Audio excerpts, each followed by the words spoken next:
It's Thursday morning, Dad's got that trailer on, he's going to fill it with wood chip, he's going to take wood chip, and there's another trailer coming later for another load of wood chip. That's full of water because we've obviously had like 19 mil of rain over the last few days, and if not 40 mil since that trailer was last used, so we just tipped the water out with that. Simon's guy's coming for some chip out of this bay as well, with that big Brogan trailer with the 3 axles on, which is an absolute monster. I'm going to go up to the primary school up the road because I was going to try and go yesterday because they wanted to see the tractors, but it didn't quite work and it was really wet and rainy, so I'm going to go then. And then this afternoon I get the train back to London because I've been invited to the Farmers Weekly Awards with the NFU because there was a bit of a last minute cancellation from someone and they've offered me the place, which is great because I'm going to see loads of people I know. In the Xerion, it could be my new favourite tractor. It's a bit of a slow starter, and I've got a load of resource from the NFU to give to the kids because we're going to go to school. Got some stickers. If any teachers are watching, there's loads of like online resources for kids on the NFU's education website, so you can download all sorts of things and lesson plans and everything based around STEM. If anyone doesn't know what STEM means, it's science, technology and education, something or other, and it's basically learning without realising you're learning through science and technology. Go back and get me coat, it's raining. Yeah, we thought it was going to rain today. Now, I know most teachers, kids love them, but I'm sure there's a pupil in that school that's dying for me to drive over his teacher's car, don't you think? Because it does look like a monster truck and it would quite easily drive over one of them. Putting it on Ollie Vlog. Yeah. So Farmer Ollie has something on YouTube called Ollie Vlogs, and he tells everybody all the different things he does, and he's going to video you singing, and he's going to put it on his Ollie Vlogs. So we'll give some information. He's not going to, just for the teachers, he's not going to get the children's faces on, he's going to sort of have them in the background. So, are you ready? After 3? 1, 2, 3.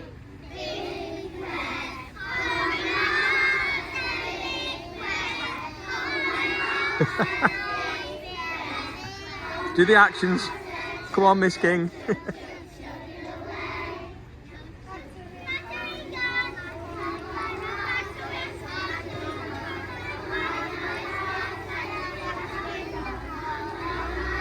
Just on my way back, and I've just stopped to have a look at where Andrew direct drilled for the neighbours to see how that's coming on.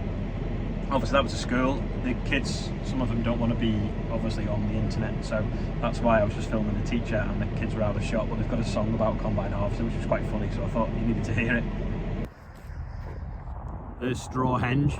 It's looks to be coming up okay anyway. A little bit slow because obviously it's got a little bit cooler at night, but it's obviously growing. Soil temperatures have been quite warm coming into September, but now we're getting rain. Doesn't half cool the ground down. Things just don't come out of the ground as quick and grow as quick. It's actually warm now though. Sun's just breaking through the clouds, but obviously wet soil has been cooled. Just like your car engine gets cooled by water, so can the soil. Run a Merlot, we've got some fuel. Simon's guy's here picking up some wood chip. He's just loading with 1 Merlot. And then the auger for the boiler, so the feed auger for the wood chip has just arrived on a wagon. So I think that's come from is it Belgium maybe? So I'm just going to lift this off now. It's about 7 meters long. It's a pretty long auger. See it? It's on like 2 pallets. That's a bit weird. Just looking at what else he's got on. It looks like wrappers for toilet roll. So whoever's doing it's got 50% off. So I don't know where he's taking that to. Never really noticed, but the bottom flights are smaller than the main flights. And I don't know where to beef them up with some hard facing so it doesn't wear out as quick perhaps. No offloads there.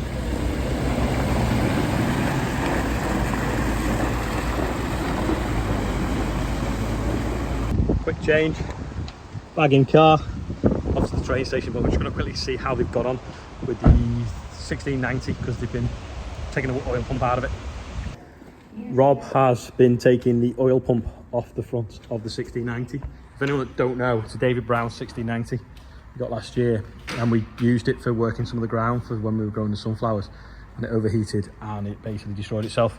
So Rob took the oil pump off, stripped it down. It's the original pump because it still had the locking tabs on the bolts, which were an absolute nightmare to get off. You just see there where it's starting to go. So Barclay Williams are going to do an exchange for 400 quid. That's right, innit? So the two cogs basically spin and mesh together and compress the oil and squirt it up to the top. Oh yeah. You can feel it. Up to the top of the engine, which feeds the engine with oil and keeps all the pistons running down nice and smoothly. Because time we put the gasket and new sump gasket as well. So these are the pistons out of it, and as you can see, they've scored because they've run dry of oil, and it's when it's overheated, It's melted the ring there as well. they've expanded and like gripped on the bore. So total engine failure, I suppose. It still ran, but it had no compression, and obviously was tight. So we brought it in here, I don't know, April, May, stripped it down, took the cab off it, and this is the first time we've had a chance to actually do something with it because it's been wet outside. We're getting on with it now. Got an issue with the gears as well in the gearbox. First gear it jumps out of, so we might have to sort the gearbox, but we'll get the engine running first before we start messing with the gearbox. So Rob's just been on it this morning. These are all the new pistons in this box here that Rob picked up last week. Shells. And then And the rings there, they tell you where the they rings even have a little label on them as to which one they are and where they go on the rings, on the piston. So they'll go on to these ones here. So I think that's the oil ring, the bottom one, and the top three are what they call compression rings. So they're the heads, two heads, because originally this engine would have been a 3-cylinder engine, and they made a different block so you can make it into a 6-cylinder engine. So it's just the injectors, rocker cover, push rods. So the valves, which are in the top of the engine that open and close, are driven off the bottom of the crank, which spins at the bottom. And these rods go up and down and open and close the valves. A lot of them now have a timing chain, and they're driven from above. driven off the cam. Driven off the cam. The push rod's driven off the cam. Yeah. This is the new auger for going in the boiler. It's a guy doing an audit at the moment for Woodshaw, so we've got to quickly show you where this goes.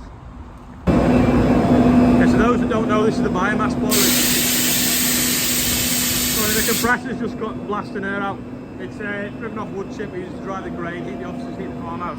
Anyway, inside this red box is an auger like the one I've just showed you, but it's worn out, so we're going to replace it. So we've got to take it down. We're going to have to try and get block and tackle or something in the roof to try and lift it out, because it's quite heavy, because it's 7.5 metres long, that auger. Well, that's going to be probably a wet day job in the winter to do. Right, I need to run. Got to be on a train in like 20 minutes, and it's 16 minutes to the station, and then I've got to park the car as well. Bit windy today, the flags were blowing.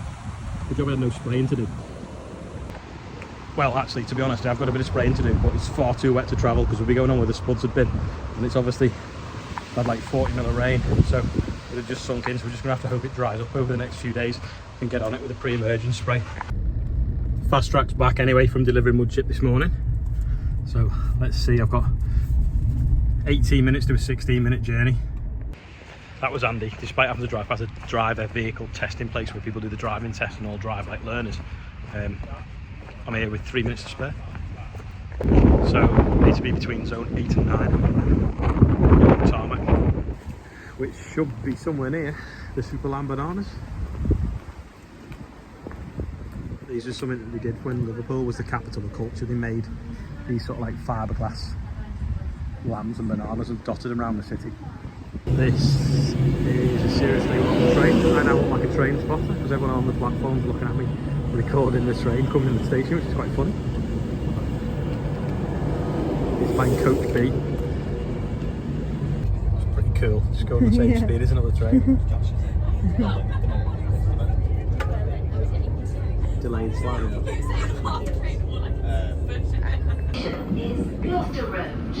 Just the carriage is moving. Following me. I get fed. There's the famous Muffin Man coffee shop. Don't know whether it's famous, but it is because I like the name. I think it's funny. So that was Shrek, isn't it? The Muffin Man. Right, how random is this? So the last time I stayed in this hotel was 4 years ago until Monday night. And when I checked in, they said, "Oh, the last time you were here was 4 years ago." And I was like, it would have been this week actually, because the Farmers Weekly Awards this week. Anyway, we looked and it was 2 days apart, but 4 years apart, if that makes sense. Anyway, at that point I didn't know I was coming back, and the NFU normally stay at a different Holiday Inn, but this year they are staying in this Holiday Inn. So when they said, can you come, someone's dropped out, and I was like, yeah, not a problem. The hotel that they've put us in is the one that I was in on Monday night. So I am here 4 years exactly to the day, because of the leap year and the way it's worked. It's the same date, I think, as the last time I stayed. So we're a bit random, and 2 days ago I didn't even know that. Does that make sense, or is that just me talking absolute rubbish? But I just thought it was how it's, you know, it happened once before. I stayed in a hotel in the Cotswolds, randomly 2 years later, ended up back in the Cotswolds at exactly the same hotel on exactly the same date, and didn't realise at the time until we checked in and then looked at the pictures and realised it was 2 years to the day. Anyway, that's happened twice to me now, so a little bit of a random thing. What's ever happened to you that's been random? Let me know in the comments. Look at that beast there. You don't need to worry about the fuel cost where that's come from, do you? When I checked in the hotel, I was going to get a video of that car, and then the guy walked over to it as if it was his, but didn't, just stood next to it, took a selfie for his profile picture or something, I think. Pretend it was his. Don't worry everyone, Ian has done the birthday bumper because I'd left too early to get all the nominations in. I think Joe was shy. Say hello, Joe. Joe's helped me today, which is why I've had to fix some of the spellings. He was nearly called Brain. Simon Batty, Simon's birthday yesterday, so belated one for that. Billy Windsor, Steph Craig, Brian with the I before the A. Is that right, Joe? That's on the 30th, Brian, so you'll have to remember this day when it is your actual birthday. It's a bit early, that one. Robin Murray is 1. Steve James, Jonathan Conway, Gary Wood is 60. Happy birthday, guys. Hugh Davis, Craig Watson, James Moore, and Ewan Lewis. Critique my pronunciation if you wish. We've raised so far £12,586, so thank you very much for that. And if it is your birthday and you're on there, also happy birthday. Anyway, that is all for today. Thanks for watching. I'll see you tomorrow.